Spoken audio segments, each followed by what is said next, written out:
Oral questions. Question orale. L'honorable député.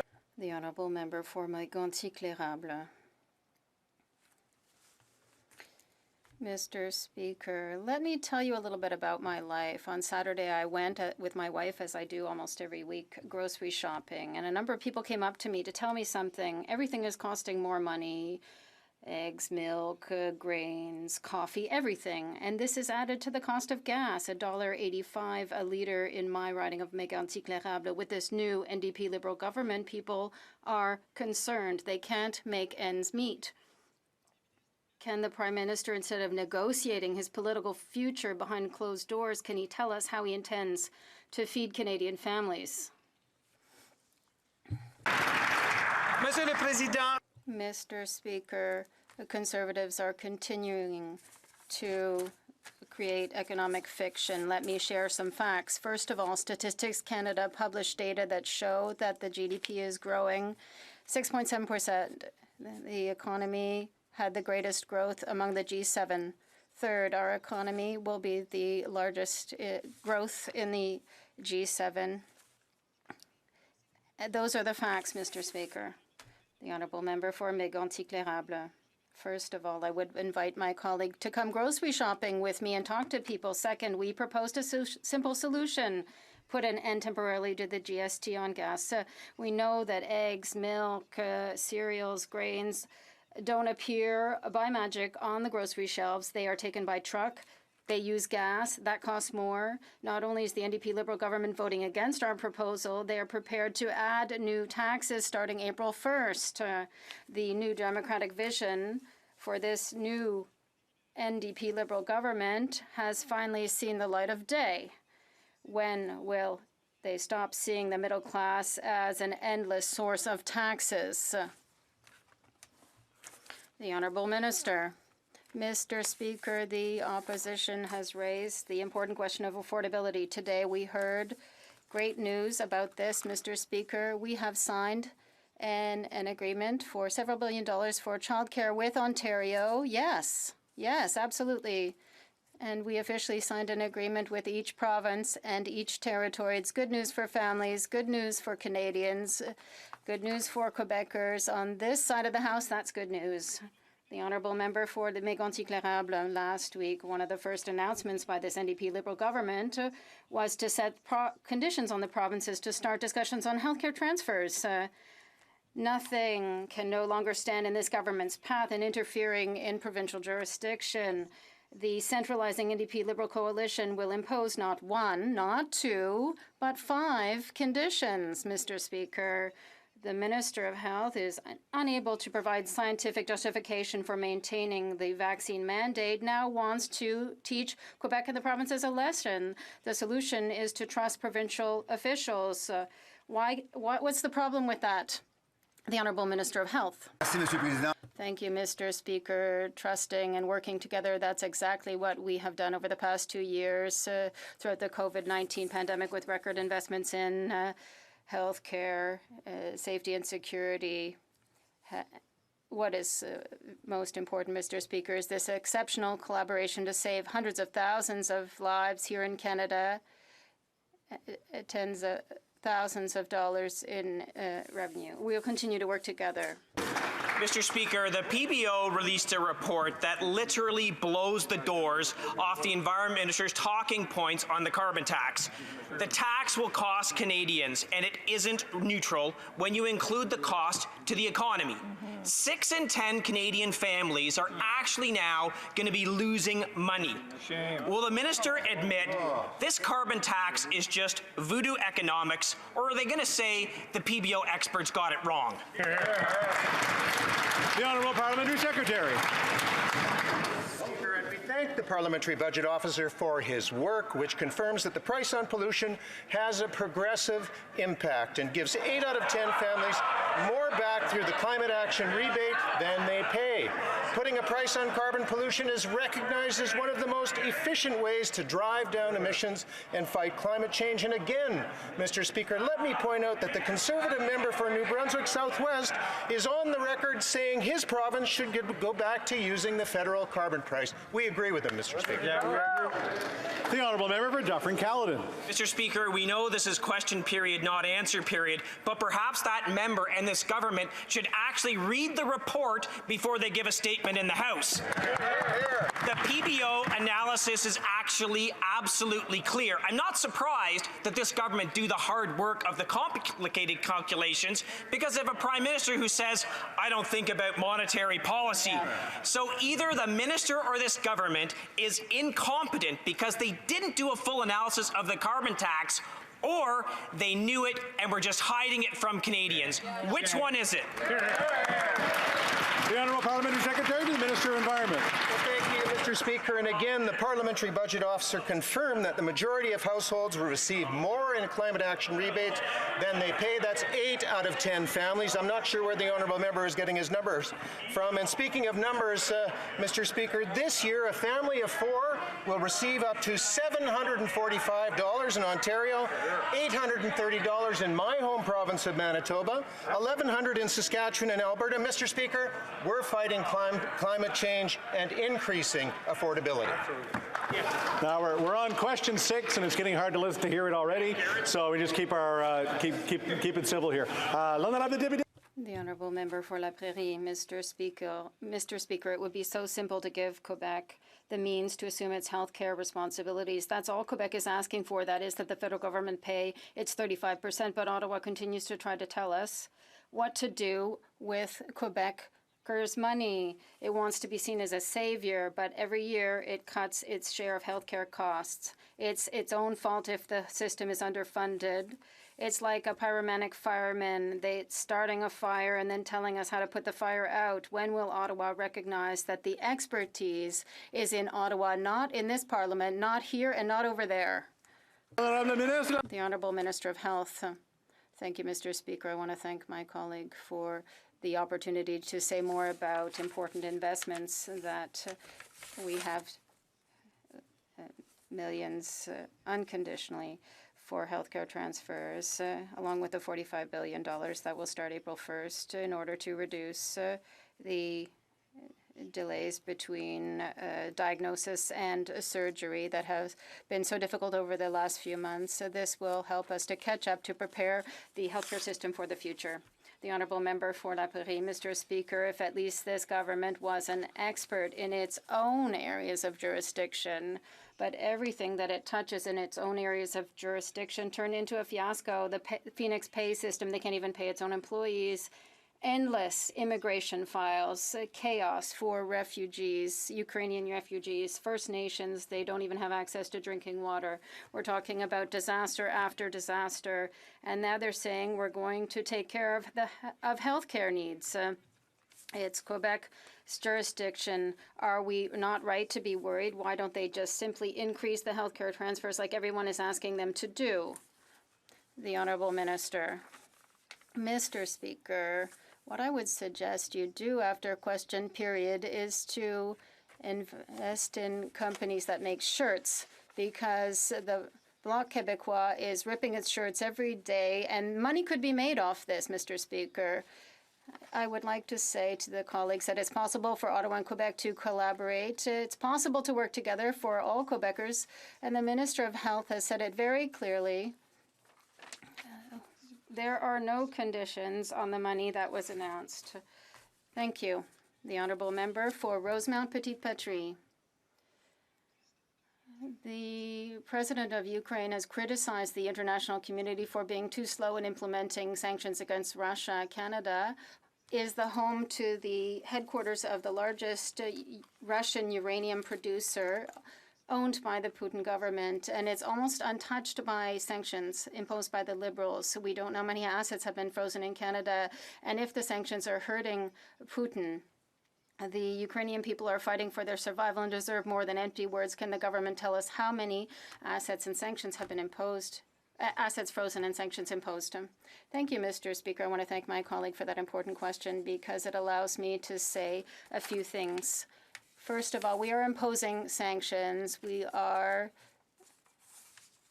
freezing assets for individuals and organizations. They have no value. They can't be sold. They can't be transferred. In short, these transactions are impossible. And contravening these sanctions is subject to further sanctions. Thank you, Mr. Speaker. For Edmonton Strathcona. Thank you, Mr. Speaker. With all due respect, that was not the question that my colleague was asking. Ukrainians are fighting for their lives. President Zelensky is pleading for help as Putin commits war crimes against the Ukrainian people. Zelensky has said the governments have been too slow in implementing all possible sanctions to stop the Russian invasion. Yet we still don't know if the sanctions are being enforced, and we still don't know if they are effectively being enforced and Russian assets are being frozen. The Honourable Minister. Thank you, Mr. Speaker. Obviously, we've imposed sanctions and we've delivered lethal and non-lethal aid. Have we done a lot? Yes. Is there more to be done? Absolutely.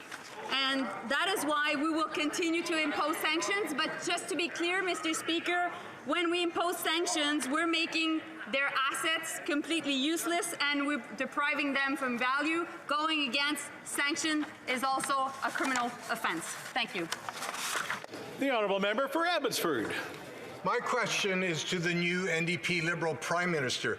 During the last election, the NDP promised to spend a whopping $214 billion of taxpayers' money with no plan to balance the budget.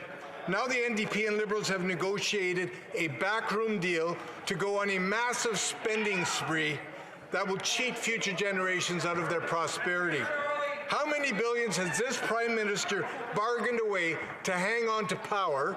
And how many of the NDP's spending demands will we see in the upcoming budget? The Honourable Minister of Tourism and Associate Minister of Finance. Thank you very much, Mr. Speaker. The Conservatives continue to talk down the Canadian economy and spin economic fiction, so let me take this opportunity to share some good news and some facts. Fact, StatsCan data showed that our GDP grew by 6.7% in Q4, exceeding market expectations. Fact, our economy is the second fastest growing in the G7. Fact, our economy will be the fastest growing in the G7 next year. And fact, our GDP is now back to pre-pandemic levels. Those are the facts, Mr. Speaker. The Honourable Member for Abbotsford. So, to the new NDP Liberal Finance Minister. Inflation is raging and Canadians have been left behind. The cost of everything is skyrocketing: gas, groceries, household goods. Millions of families have seen the dream of home ownership slip through their fingers. Canadians are struggling to balance their budgets, yet the minister refuses to balance her own. When will she finally tell us what she plans to do about the affordability crisis? And when will she finally stop borrowing and spending and get inflation under control? The Honourable Minister. Mr. Speaker, the opposition is raising the important issue of affordability, and today we saw incredible news on that front. Mr. Speaker, this government has signed a deal with Ontario on childcare. This multi-billion-dollar deal will be good for children, for families across the province, and now we have a deal with every province and territory in the country. That's affordability, that's focusing on families, that's focusing on Canadians. The Honourable Member for Simcoe North. Mr. Speaker, it's estimated that this new NDP Liberal agreement will cost taxpayers upwards of $40 billion by the end of the term. Last week, Scotiabank said that this finance minister risks further undermining Ottawa's credibility to tackling runaway inflation. That's because when inflation is more than double the 2% target and where we are in the business cycle, additional spending will only make inflation worse. So, Mr. Speaker, will the Minister of Finance change her course, or will she continue to plow ahead with additional spending that will make inflation worse? The Honourable Minister of Tourism and Associate Minister of Finance. Thank you very much, Mr. Speaker. The other side of the aisle continues to obstruct and delay important legislation that will benefit Canadians and make life more affordable. On Bill C-8 alone, which is up for debate right now, the Conservatives could stop blocking and gutting the bill so that $1.7 billion could flow for COVID rapid tests, $100 million for ventilations in our schools, tax relief for teachers, real action to help with the cost of housing. While they're obstructing, we're constructing, we're going to work every day for Canadians, Mr. Speaker. The honourable member for Battle River Crowfoot. Mr. Speaker, last week a 73-year-old constituent named Dot called me frustrated and upset because she can barely afford groceries and does not have enough to cover her monthly bills. Under the Liberals' fiscal watch, inflation has spiraled to 5.7%, and Canadians are paying more for essentials because of the carbon tax, a tax that disproportionately affects seniors and rural Canadians. When will this NDP Liberal government realize that their carbon tax hike and the corresponding out-of-control inflation is hurting Canadians? The honourable minister. Mr. Speaker, we all know that climate change is real and that we should protect Canadians from the associated dangers and real costs. We introduced price on carbon pollution across Canada because it is a market mechanism and the most effective way to ensure that we continue to reduce greenhouse gas emissions. But, Mr. Speaker, here are the real numbers for Canadian families. An average family of 4 in Ontario, $745 back to them, $832 in Manitoba, $1,100 in Saskatchewan, and in my own home province of Alberta, $1,079. That's real action on climate change and real action on affordability. Nobody plastic game. The honourable member for Louis Saint Laurent. Mr. Speaker, last Friday, the Deputy Governor of Canada said, and I quote, that the inflation would continue to rise and members of our lower income earners of our society would be the most vulnerable. That is what the Conservatives have been saying for weeks. We have to attack inflation because it's affecting the most vulnerable members of our society. Unfortunately, this government is spending even more and then increasing inflation. Will the government drop and cancel the tax increase that's set for April 1st? The Honourable Minister.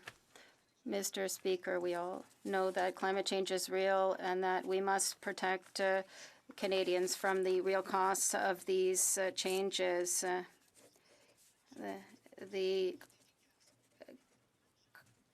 Look at the money that's coming back to taxpayers in Ontario. We're talking about $745, $832 in Manitoba and Saskatchewan, more than $1,100. The money is coming back to taxpayers. That's the plan. It's effective, and we are continuing to make life more affordable. The honourable member for Louis Saint Laurent, the reality is that inflation has never been as high at 5.7% in the last 40 years. The reality, Mr. Speaker, is that April 1st is Friday, and Friday there will be an increase in the Liberal tax, and Canadians don't want it. A real way to help Canadians get through inflation is to cancel this tax increase. Will the government finally understand and see reason and give Canadian families a break? The Honourable Minister of Tourism and Associate Minister of Finance. Thank you, Mr. Speaker. It's not surprising to see the Conservatives campaign for less climate change action and fight against the tariffication of carbon. Premier of New Brunswick said that there needed to be a carbon tax in order for people to be able to get money directly into their pockets.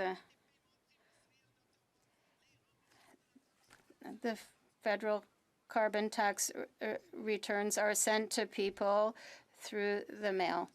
And on this side of the House, Mr. Speaker, we are taking action. The honourable member for Lac-Saint-Jean.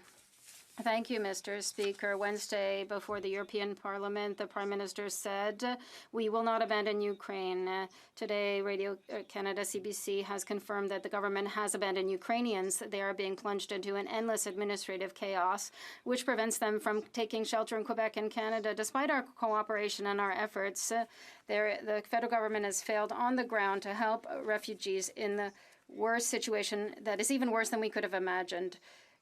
Well, let's deal with the paperwork later and stop the delays. When will the government charter planes and go get families? The Honourable Parliamentary Secretary. Mr. Speaker, I want to thank my colleague again for all his work and particularly his cooperation. And I can tell the House that since the beginning we have been working with our partners, including our air transportation partners. I can tell this House that with regard to the Government of Canada's actions, we are sending biometric letters of of instruction every 4 hours, Mr. Speaker. We're increasing the number of biometric employees in the region. We're going to send more employees in order to meet the increased demand. We are continuing to work hard to bring the most Ukrainians possible back to Canada. The honourable member for Lac-Saint-Jean. More employees. How is it possible that after 33 days of war, there is only one center in Poland, one only, where refugees can do and provide their biometrics? All they can do is to refresh the website, which keeps crashing, in the hope of getting an almost inexistent appointment in this single center. Does the government think that the war is only happening from 9 to 5, Monday to Friday? Emergency travel authorizations are a failure. When will the government end this and create an air bridge? The Honourable Parliamentary Secretary. Canada will continue to support people fleeing war in Ukraine. As I said, we have increased the number of employees and biometric units in the region, and we're sending more employees. I'd also like to tell the House that we will increase the hours in the visa processing centers consistent with local regulations. We will help the most Ukrainians possible as quickly as possible. The honourable member for Lac-Saint-Jean. Nothing reassuring there. 3 weeks ago, the Bloc Québécois asked the government to do better, and now we're at another step. The minister's program to welcome Ukrainian refugees is a failure. Refugees of the war in Ukraine have to go to Slovakia or Portugal in order to get services from Canada. These people are fleeing war, and they have to flee yet again, further still, in order to get around the federal government's incompetence. When will the minister finally delay the administrative part, charter planes, and bring these people here? The Honourable Parliamentary Secretary. Mr. Speaker, I appreciate the question because this gives me an opportunity to state that what the minister said this morning concerning our involvement. We have expanded the federal government's program for resettlement of Ukrainian refugees here in Canada. We will include language training, job assistance, and we will continue to provide additional supports to Ukrainians as they settle in their new communities. Thank you, Mr. Speaker. The honourable member for Foothills. Innovative practices like zero tillage, precision farming, and 4R nutrient stewardship ensure that Canadian farmers lead the world in environmental sustainability. These practices should be celebrated, but instead the NDP Liberal Carbon Tax Coalition is punishing Canadian farmers. And the Agriculture Minister is complicit. Not only did she vote against exempting farm fuels from the carbon tax, she supports the coalition's increase in the carbon tax on April 1st. Canadian agriculture is at a breaking point and a food shortage is looming. Will the Agriculture Minister change her course and oppose a carbon tax increase on April 1st? Thank you, Mr. Speaker. Once again, I can tell you that farmers understand the importance of fighting against climate change. They care for their land. Obviously, it's the most important things for them. They are the first one to be impacted by climate change, and they know we are supporting them with different funds, with investment, helping them to afford clean technologies, helping them to adopt better practices, investing in science, research, and innovation as well. So we are there to support farmers. Thank you, Mr. Speaker. Excellent.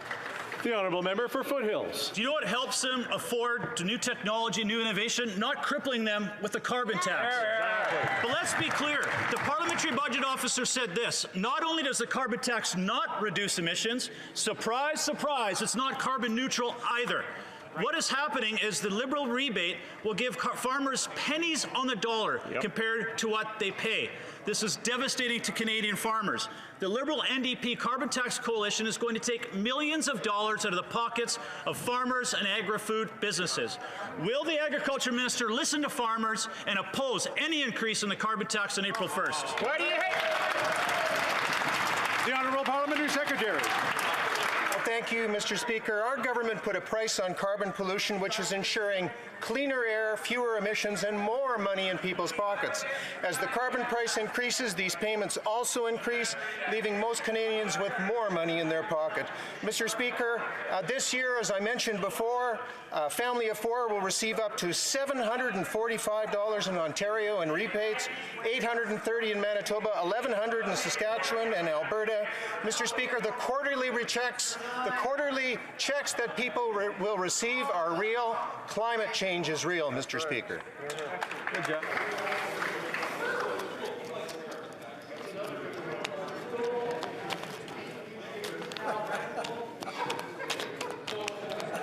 Are we ready to continue? I don't know, ask Erickson. Very good. The honourable member for Lethbridge.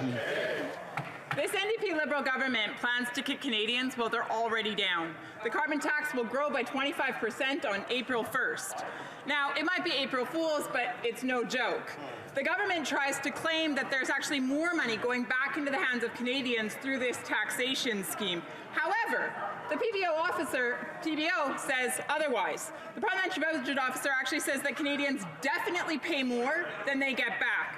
So will the NDP Liberal government stop punishing Canadians and scrap the tax hike?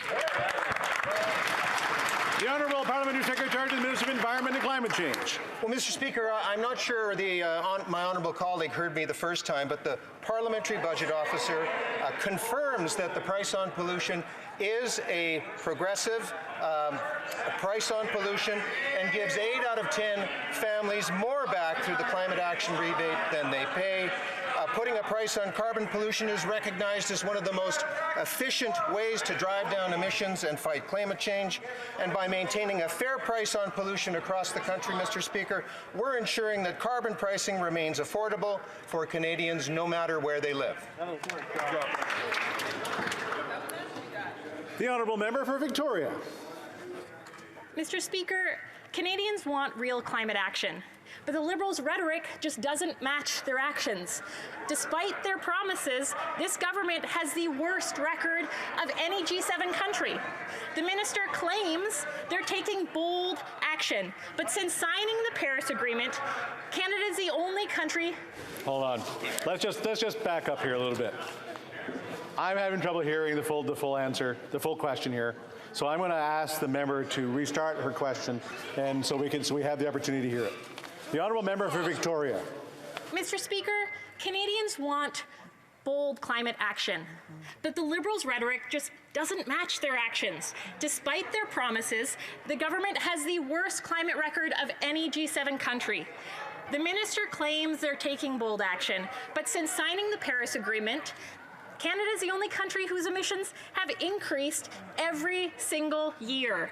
And the Liberals are still handing out billions to big oil and gas. We are running out of time. We need a bold emissions reduction plan. But how can Canadians trust this government when they do the opposite of what they promise?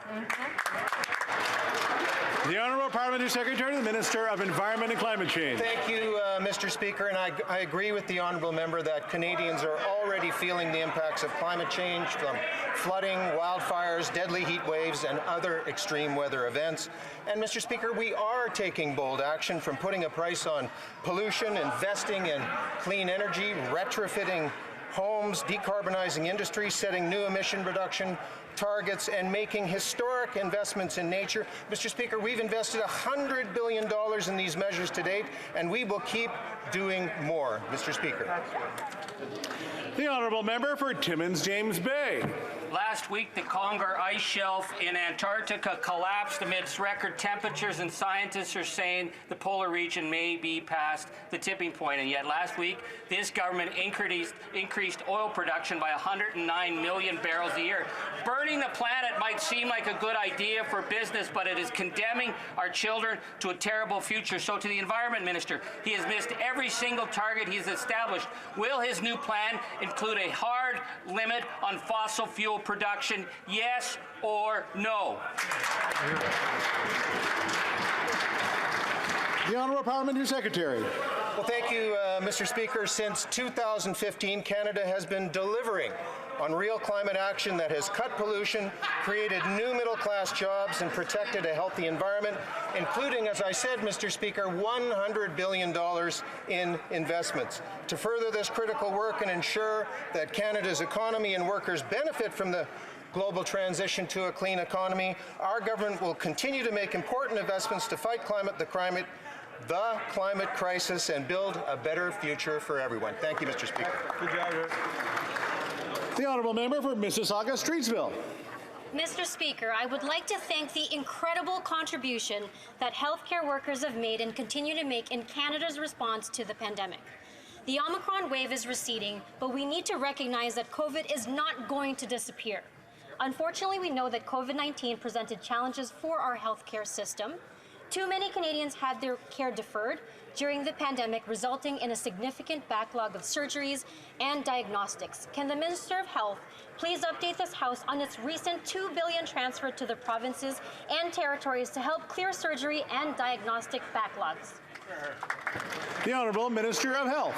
Thank you, Mr. Speaker, and thank you to our dear colleague from Mississauga-Streetsville for her question and her hard work. Last Friday, we announced an additional support of $2 billion to help provinces and territories reduce backlogs in surgeries and treatments, and also support our healthcare workers to ensure better access to a doctor or family health team, to create digital health records for all, to improve mental health and substance use services for all, and helping everyone grow old in dignity and in safety across Canada.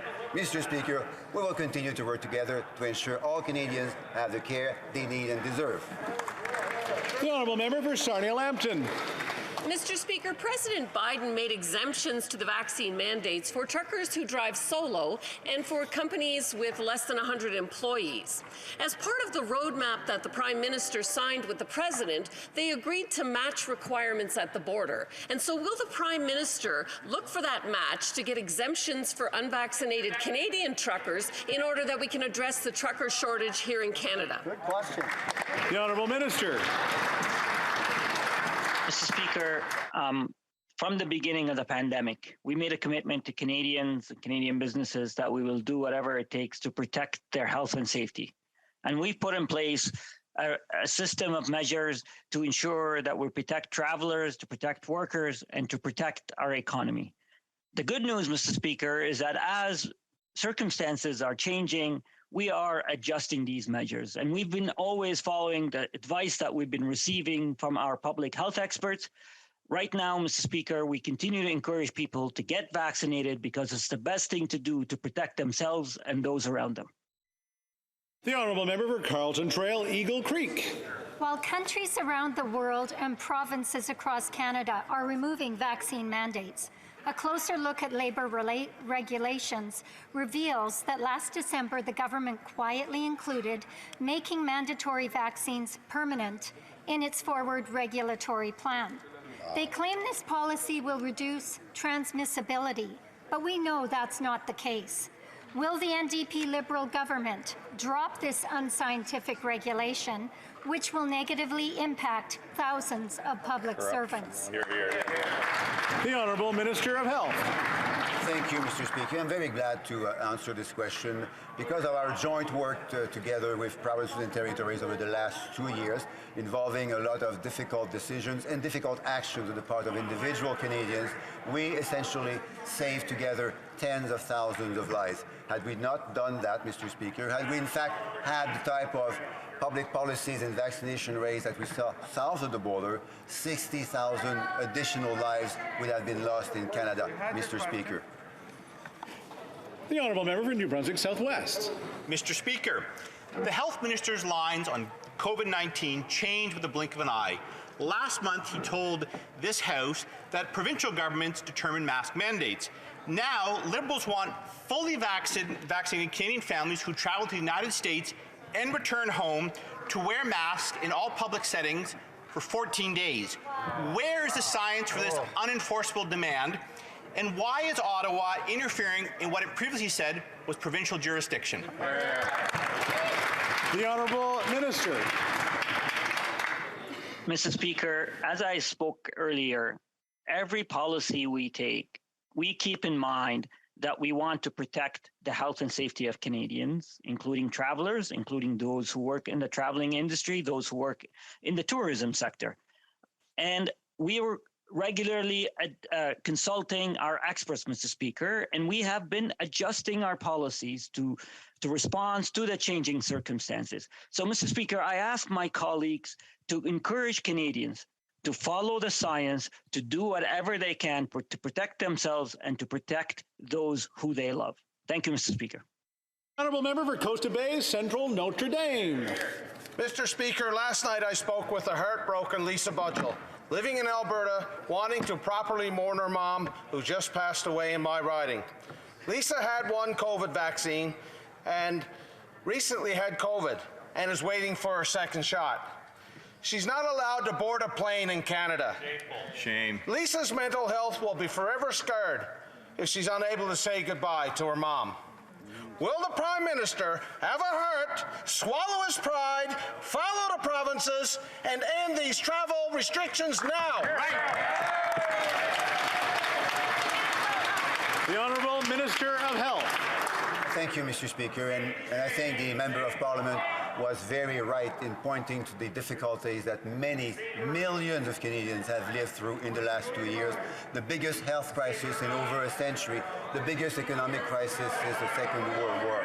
The reason, Mr. Speaker, that we went through this crisis well in Canada and better than many other places is that we have stuck together. We have had each other's back. We have followed public health measures so that at the end we end up stronger and more united and can look forward to continuing the fight against COVID-19 as we relax some of the measures that we've seen over the last few weeks.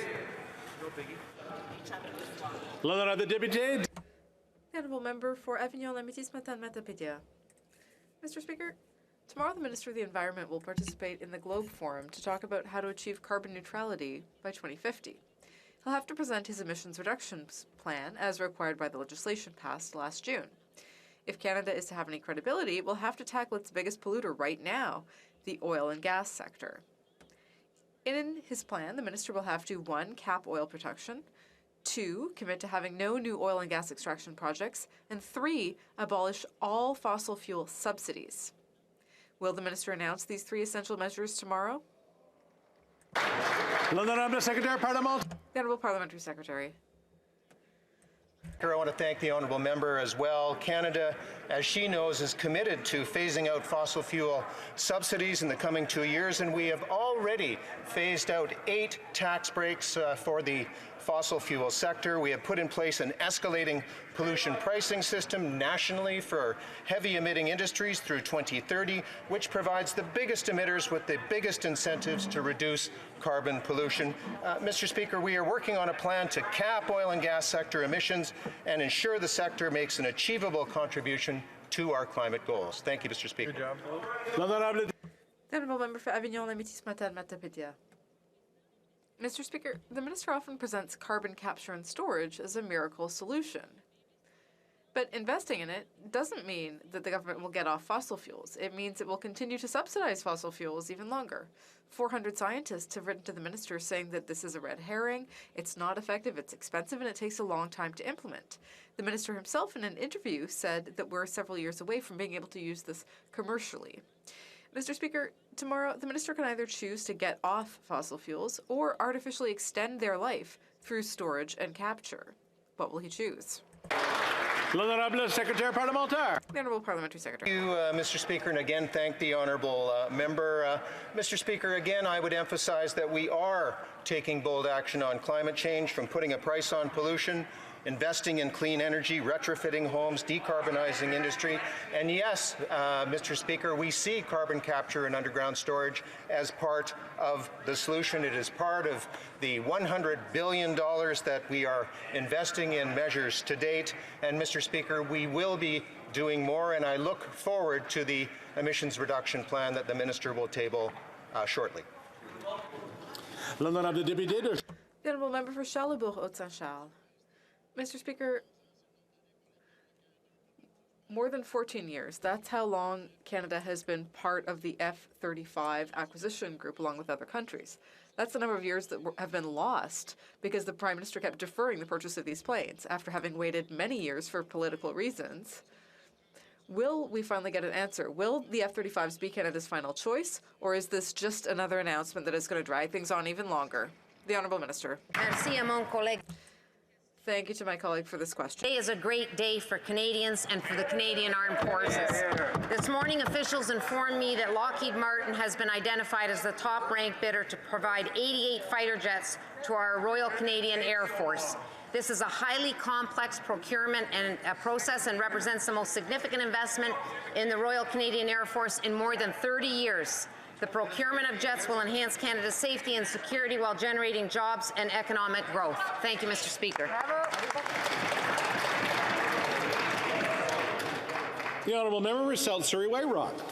Mr. Speaker, with Ukraine fighting for its life, Canada sent them 50-year-old anti-tank weapons, weapons that could blow up in their faces.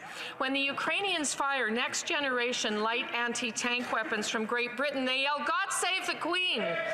When they fire Carl Gustavs from Canada, they must say a prayer. With the Russian threat to our allies, our Arctic, and the war, when will this government go to the open market and buy modern weapons to help protect Ukraine and Canada? The Honourable Minister. Mr. Speaker, I differ with the member opposite's characterization of Canada's aid to date. In fact, I have announced 6 tranches of military aid, both lethal and non-lethal, to Ukraine since February alone, Mr. Speaker. This represents well over $100 million in military aid to Ukraine. We've also assisted our allies, Mr. Speaker, via 21 flights on the C-130s. Canada is providing airlift support across the NATO alliance. We are there for Ukraine. We stand with their sovereignty and stability, and we will be there until we need to. Thank you. The Honourable Member for Renfrew, Nipissing, Pembroke. Mr. Speaker, the government's committed 3,400 troops to augment NATO's eastern flank should Putin's war spread to an alliance member. NATO members have contingencies to safeguard troops in case Putin deploys nuclear or chemical weapons. The Liberals stood down our military for the better part of 2 years during COVID. New recruits were put into solitary confinement, missing the rare chemical, biological, radiological, and nuclear training course. The safety of our women and men is at risk when they're not fully trained. Why is this NDP Liberal government putting our troops in harm's way without the proper protection? The Honourable Minister of National Defence. Mr. Speaker, I'm surprised at the member opposite's characterization of our Canadian Armed Forces. In fact, our commitment to NATO operations, including Operation Reassurance, is unwavering. To reinforce our deterrent measures in Europe, in the face of rising tensions, we announced that we are increasing military contributions in support of NATO and in support of Operation Reassurance, up to 460 additional CAF personnel, an artillery battery in Latvia, a second frigate which departed Halifax over the past couple of weeks, and a maritime patrol aircraft. Mr. Speaker, we are there for NATO. We are there for Ukraine. Thank you. The Honourable Member for Alfred Pellan. Mr. Speaker, the pandemic has created unprecedented challenges for Canada's healthcare system, and there's a real need to support that system. Despite high vaccination rates in Canada, COVID-19 continues to threaten our health, social, and economic well-being. The pandemic has had an impact on the healthcare system, such as the cancellation of elective surgeries. My constituents are also concerned about the healthcare system's ability to deal with another wave of the virus. Can the Minister of Health inform this House of the recent $2 billion transfer to the provinces and territories to support our healthcare system? The Honourable Minister of Health. Thank you, Mr. Speaker, and thank you to the colleague from Alfred Pellan for his excellent work. Last Friday, we announced a one-time $2 billion payment to the provinces and territories on an equal per capita basis. It was no strings attached, and it will allow them to deal with the backlog of canceled surgeries and so on. and to support our healthcare workers who suffered so much through the COVID pandemic. It will allow us to create integrated digital health records for all, improve mental health services, and help everyone live with dignity. The Honourable Member for Prince George, Peace River, Northern Rockies. Thank you, Mr. Speaker. Over the last year, none of it has experienced record-high water advisories. Iqaluit residents have not known if their water is safe to drink for over 6 months. This government has long promised to make infrastructure funding for the North a priority, but has failed. Why do mums in Iqaluit still have to bathe their babies in bottled water? The Honourable Minister. Thank you, Mr. Speaker. From the very beginning, our government's been engaged with the city of Iqaluit, the government of Nunavut, and other officials on this very important issue. We believe that in Canada, everyone deserves the right to safe, clean drinking water, and this is something we are there to assist at every step of the way, however we can. We are there for Nunavut. The Honourable Member for Portneuf-Jacques-Cartier. Thank you, Mr. Speaker. This government clearly does not want to help defend francophones in Canada's official language minority communities. After having postponed tabling the Modernized Official Languages Act, supposedly to consider the January ruling, well, today it's challenging that ruling in court. This morning, in a press conference, the minister refused to take any questions from journalists. Why? Is the Minister of Official Languages capable of defending the rights of francophones within her own government? The Honourable Minister. Mr. Speaker, our government is firmly committed to protecting and promoting both official languages, particularly in official language minority communities. You know, Mr. Speaker, that we tabled Bill C-13 that would modernize the Official Languages Act. We were aware of the Federal Court of Appeals ruling, and we will take the time necessary to review and consider it. The Honourable Member for Bay of Quinte. Mr. Speaker, the wine and cider industries in Canada are in trouble. If the plan for the federal government to put a cork in the excise sales tax for those wineries goes through on January 1st, up to 50% of those wineries could close. In the Bay of Quinte riding in Prince Edward County, we have 40 wineries and 5 cider companies. And in Canada, those industries generate $11.5 billion worth of income, 4 million tourists a year, and over 50,000 jobs. Will the government commit to fixing the excise tax exemption for wine and cider production, or just will simply pour that industry down the drain? Good question. Yeah. The Honourable Minister of Tourism. Mr. Speaker, I thank the Honourable Member for his question. The tourism sector is critical to this country. The Canadian economy will not fully recover until the tourism sector does. I understand the importance of the wine economy to the tourism economy. And let me just say, Mr. Speaker, I've had the pleasure and the opportunity to attend dozens of pre-budget consultations. And the good news is, Mr. Speaker, we will have an announcement of the budget in the coming days. And I can tell you that if the Conservatives want to support Canadians, they should support and vote for C8 today or at latest tomorrow. The Honourable Member for Pontiac. As part of its commitment to a high standard of ethics and accountability, the government absolutely needs to protect whistleblowers. These are the ones that expose cases of serious wrongdoing. Can the President of the Treasury Board update this House on what she's doing to safeguard whistleblowers? President of the Treasury Board. I want to thank my honourable colleague from Pontiac and hardworking colleague for her question. Those who disclose serious wrongdoing must be protected. Canadian law provides a secure and confidential process for disclosing serious wrongdoing in the federal government and protection from acts of reprisal. Our government has strengthened these processes by improving training, transparency, and monitoring. We're going to continue improving the whistleblower protections and supports, including exploring possible amendments to the Public Servants Disclosure Protection Act. Thank you, Mr. Speaker. The Honourable Member for Cowichan-Malahat-Langford. Mr. Speaker, nearly 2 years ago, this government signed an agreement with the Pacheedaht First Nation in my riding. They committed to build and co-manage a $22 million Coast Guard facility on their territory near Port Renfrew. Chief Jeff Jones is rightly concerned because the federal government has provided no funding and discussions have stopped. Following last year's devastating container spill, coastal protection is needed now more than ever. Why has the government delivered zero funding and stopped talking with the Pachidat? The Honourable Minister of Fisheries.